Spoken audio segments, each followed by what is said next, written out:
I'm Margo Hale, NCAT Southeast Regional Director based in Fayetteville, Arkansas.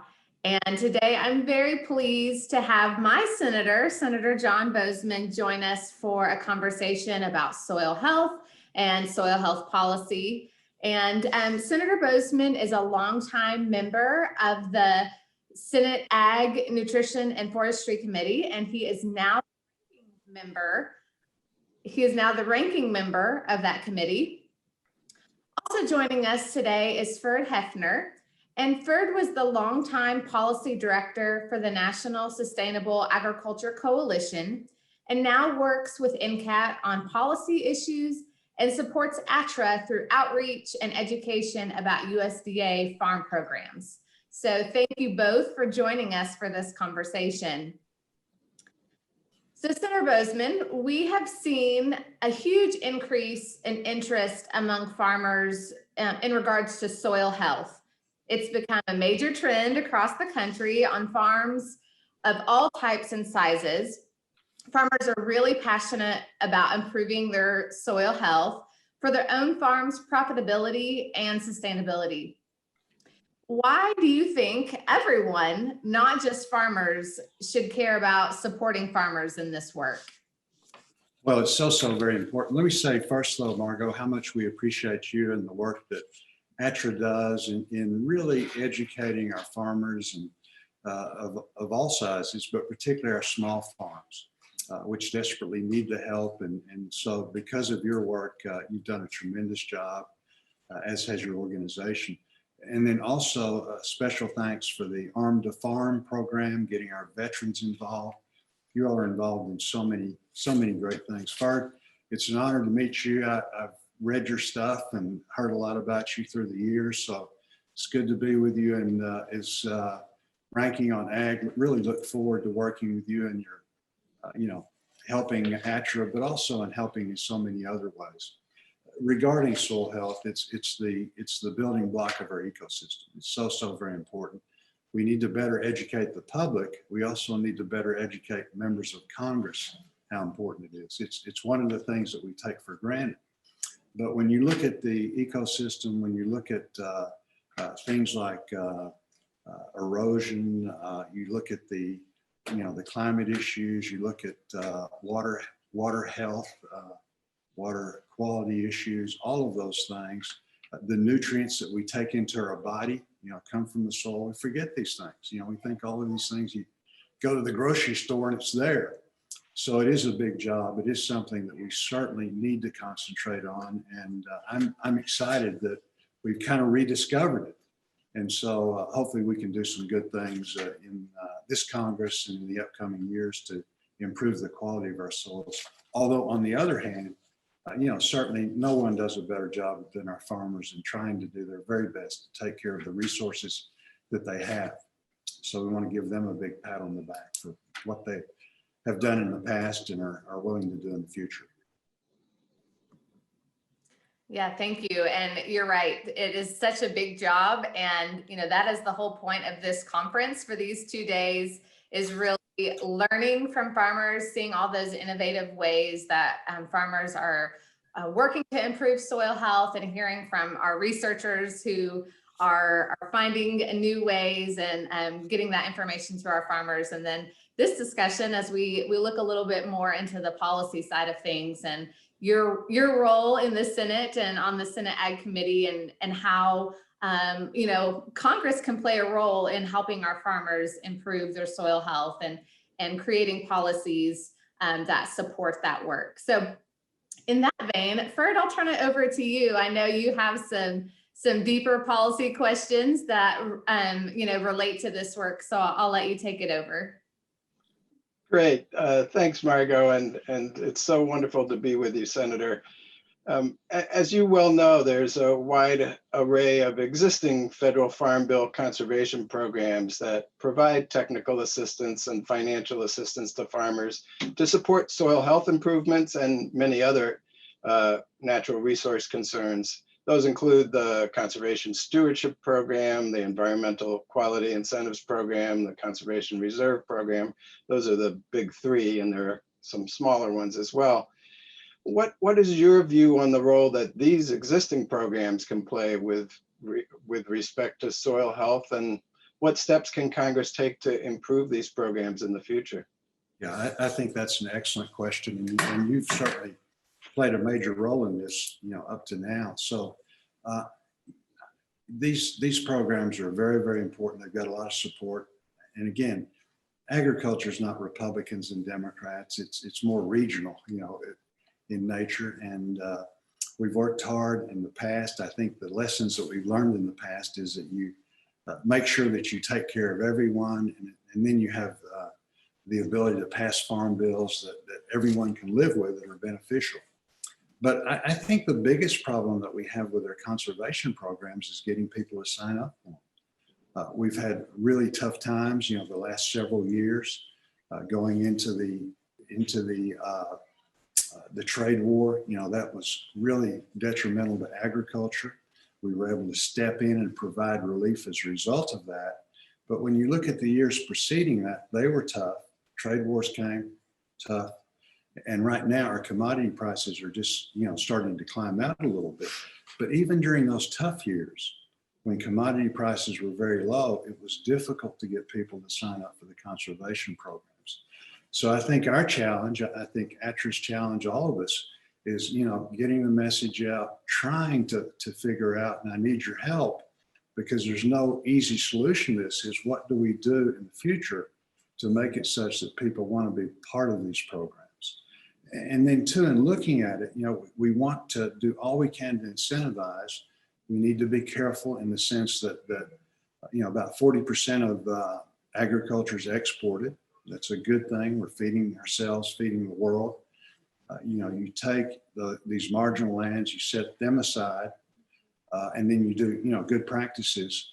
You don't want to be in a situation then that you're pushing things to places like Brazil and other places where they, our farmers do a great job now, and with education and funding are going to do a better job in the future with technology. So that's a problem.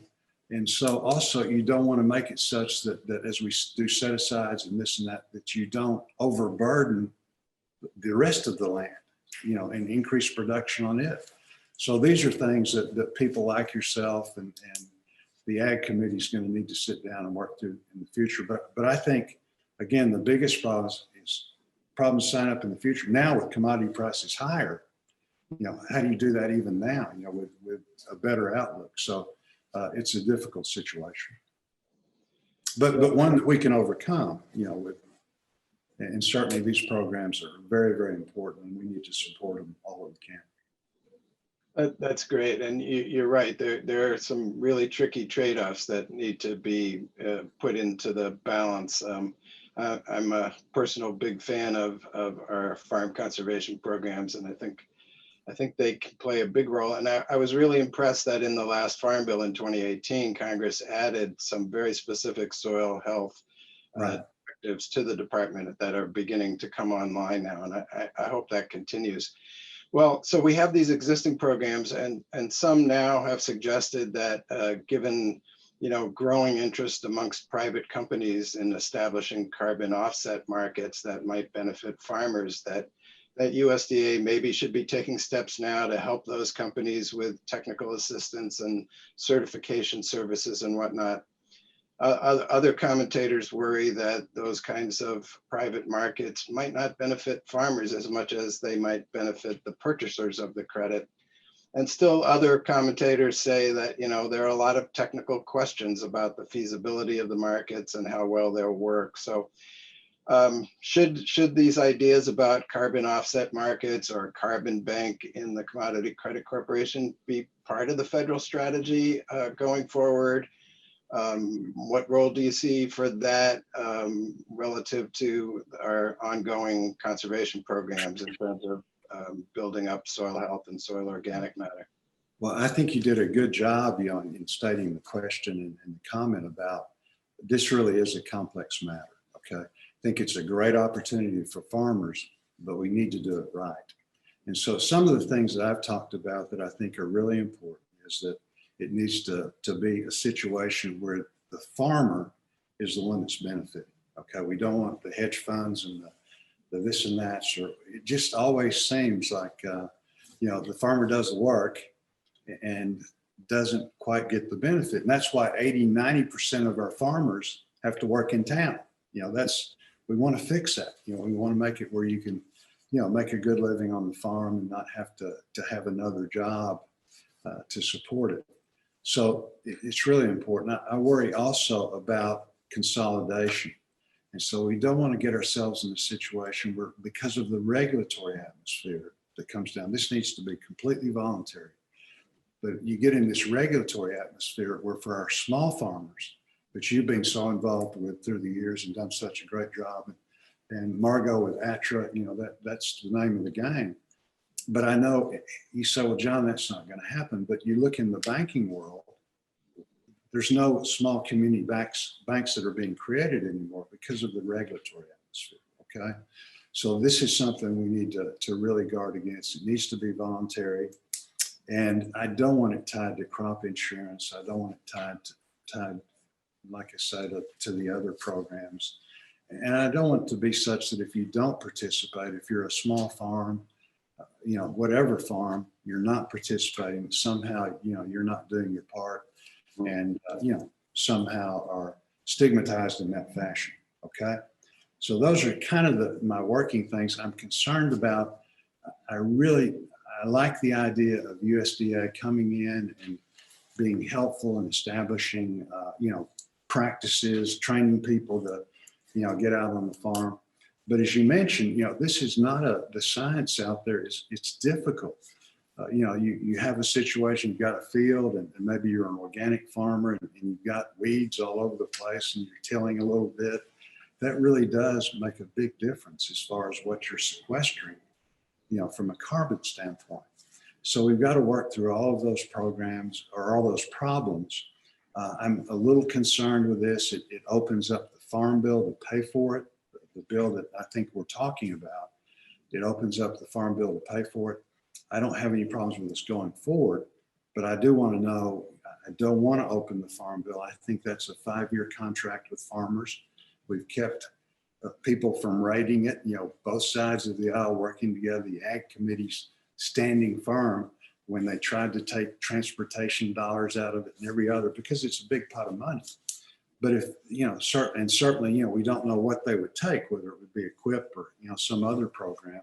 So I'm all for it. You know, if we're going to do it, let's authorize the money, let's appropriate it. Okay, do it in that manner. Also, a little concern.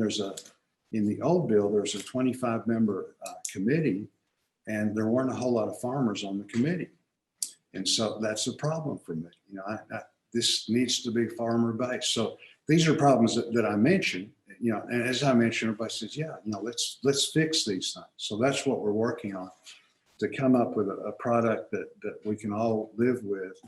What we don't want, Ferd, and I know you believe this with all your heart, you know, we're interested in doing the right thing from a climate standpoint. What we don't want is a situation where we have monitors that come out on the farm and this and that. If you get it wrong and you make it such that you're overcounting the amount of carbon, the tons of carbon sequestered, and then some, you know, company, you know, is allowed to emit that amount, you got a problem. Okay, you're going to make things worse than ever. If you undercount, then the farmer's got a problem because he's working hard and he's not getting the credit that he deserves. So these are just things that we need to figure out, come to grasp with. And the good news is there's a lot of organizations, a lot of good people like yourself that have worked on this for a long time that I think we can come to an agreement. And I do think that it is a great opportunity out there for farmers. And then another way, as you all point out, that we can work on making healthier soil, healthier environment. Yeah, I'm really pleased to hear all that. I think, you know, putting farmers at the center of this is absolutely critical, making sure that it doesn't lead to increased concentration, that everybody has a fair shot. There's regional issues in terms of just the innate soil quality that you're dealing with in different regions. That needs to be dealt with. And we're really good at, you know, being able to predict what certain conservation activities will result in. we're not nearly as good in terms of measuring precisely the actual outcome on a particular field. And you have, you know, things like drought and this and that, all of that, you know, plays a big, how do you do all that? You know, that's really the question. That's a really big question too, because, you know, while the farmer might be doing everything right from a soil health standpoint, Mother Nature can come in and determine that you're not going to add any carbon in a particular year or set of years. And then, you know, what does the contract then call for? So I think, you know, farmers also need, you know, really good legal assistance before they jump into contracts on this thing. I agree totally. Yeah. You know, we can help with it. Those are things, like I said, that we can help with. That's great. That's great. And, you know, all of that leads to another cause that's near and dear to my heart, which is increasing the public investment in agricultural research. And this is a highly researchable question that has great needs. And, you know, unfortunately, our federal investment in ag research has more or less plateaued for multiple decades now, even while health and energy and other federal research areas have been climbing upwards, and nothing against those areas getting more, but you know, might this be an opportunity with the interest in soil health and carbon sequestration for the agriculture committees, and probably equally important, your colleagues on the appropriations committee, to take a fresh look at, you know, how can we ramp up some federal agricultural research dollars? Yeah, no, I agree totally. And we've done a good job in that in NIH, you know, some of those, you know, we can be so proud of what we've done in the last several years. And certainly agriculture has, as you say, has kind of plateaued. So we need additional dollars in that regard. I'm excited. I think we've seen additional dollars in the public-private partnerships, and you know, so many corporations now are, you know, jumping on board, you know, concerned about climate and things. I think there's the ability perhaps to, you know, get some additional resources there, which is really important. And then the other thing, Ferd, that's so important is once we do the research, is speeding up the process so we can, you know, get that research into a marketable product and get it into, you know, the farmer's hands. Okay. So we can be proud of what we've done with the dollars that we've had. You know, that's been great. A lot of the technology, the ability to you know, put a device in your soil and understand, you know, what the moisture content is. Even the drone apparatuses now, you know, that help small farms, big farms, knowing, you know, being able to look at the patterns if you're irrigating right, or all the wonderful things that you're able to do with that technology, and so much more technology. A lot of that depends on broadband, you know, being in a situation, you know, where you have that ability. We're working hard as a federal government now to identify that, the areas that are underserved, which is a good part of the country, a good part of the country that we're talking about, because all of this, it's about the farmer, but it's also so much about rural America. But I understand exactly what you're saying, and we need to look at that. Our extension services do a great job. People like ATTRA, people like yourself that have worked so hard through the years to get information out. Once we have the research, which is as important, you know, getting these good practices and learning what is appropriate, then you have to educate the farmer, you know. And so it all goes together. And but I think that I'm certainly would like to increase the dollars. I think I can speak for my counterpart ranking on appropriations, Senator Hoefner, you know, that's also, and then his counterpart too, Senator Stabenow, you know. So again, that's an effort that we need to do and continue to make ourselves so much more efficient. Yeah, I couldn't agree more. And I really do think it's an area where there can be great bipartisan cooperation and real improvement. We need to do it. We're falling behind other countries in agricultural research, and we should be the leaders. Right. I'll turn it back to you, Margo. Yeah, thank you, Ferd, and thank you, Senator Boozman. That was a great discussion, and I just kept thinking, this is perfect. Soil Health Innovation Conference, all of those things that you were just talking about, technology and the policy issues and how we can, how Congress can help encourage our farmers and help our farmers improve soil health, and, how important it is, and how we need the country as a whole, the consumers, not just the farmers, to really understand all of the intricacies of soil health and just what a foundational role it plays in the health of our lands, the health of our people. And so just so many great points we were able to discuss today in just a few short minutes. And I know the participants here at the Soil Health Innovation Conference just so appreciate hearing from you, Senator Boozman. And we just thank you for joining us today. And we really are so appreciative of your longtime support of ATTRA and your work on the Senate Ag Committee, and the faithful service you've provided to myself as an Arkansan, and then just the country as a whole, and helping our farmers and ranchers across the U.S. So thank you so much for joining us today, and thank you for helping us with that policy discussion. It was really lively, and I appreciate that. No, thank you. And it's a real honor to be on the panel with Ferd and hearing his opinions.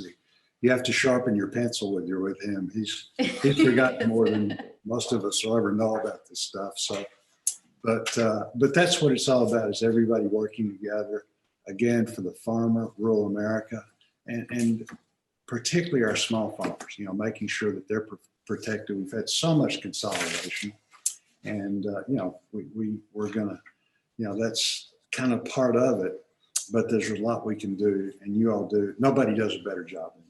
So give yourselves a pat on the back. Thank you. And thank you so much for joining us today. Thank you. Appreciate it.